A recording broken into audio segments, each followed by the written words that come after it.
In this video, I want to talk about the 7 guaranteed ways that you can deliver a flawed presentation. I call these the 7 deadly sins of presenting. Just to make things more fun, why don't we play a small game?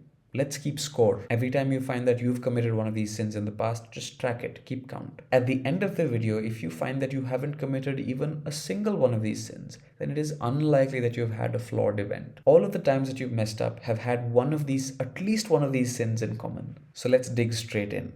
The first sin that you can commit is not explain any particular reason why a topic has relevance to the audience.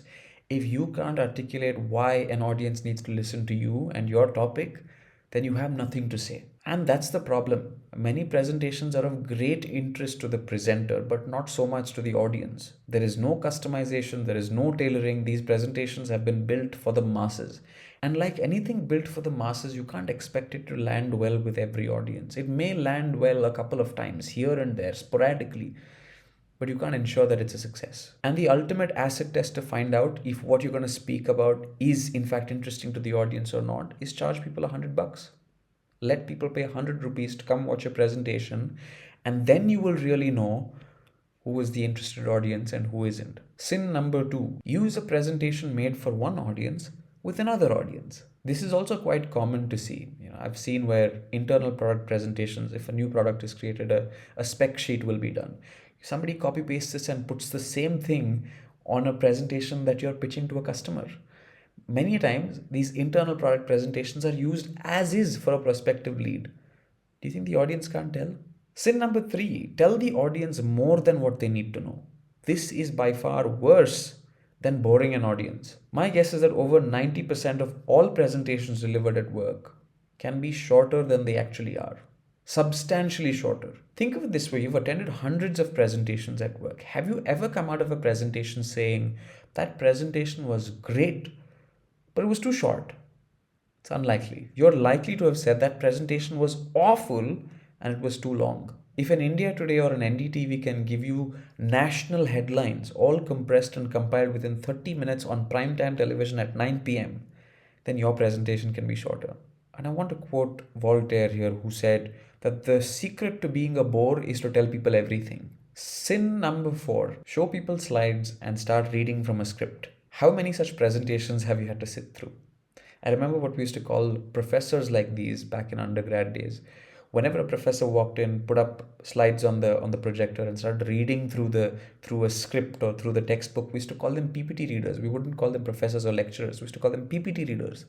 You shouldn't be a PPT reader. And imagine if it's right after lunch. The moment the presentation is done, people will blink, try to wake up, yawn, stretch their legs. Oh, what drama. Sin number 5, read every single word on every single slide. If that's what your presentation looks like, then it's natural for the audience to say, you know what, email me the presentation, I can read.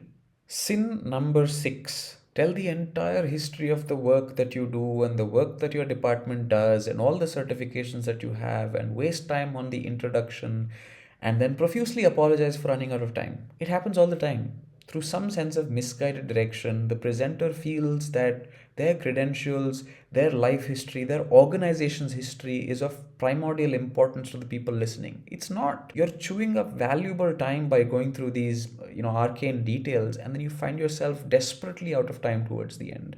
And none of these presentations end on time. And just so the audience realizes that the presenter is not incompetent, they will profusely apologize for all the spelling errors, for the date being incorrect, and for the fact that, the intended audience of the front slide was actually mentioned as somebody else, not you.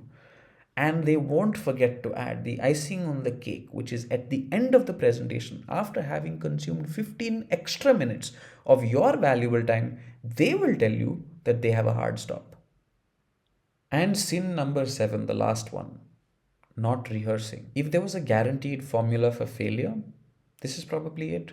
If you want to stumble, fumble, and dawdle through your content, then don't do it on other people's time. An audience deserves better than watching an amateur fumble through their content. And as with most endeavors, there's a price, there's a rent that you have to pay to earn that privilege of speaking in front of an audience. And that means rehearse, rehearse, rehearse. If you can plead not guilty to all of these 7 sins, then those events where you plead not guilty are unlikely to have been failures. All the times you messed up may have at least one of these sins or more in common. And I just want to let you go with one last line. Don't forget that you are the presentation, not your slides.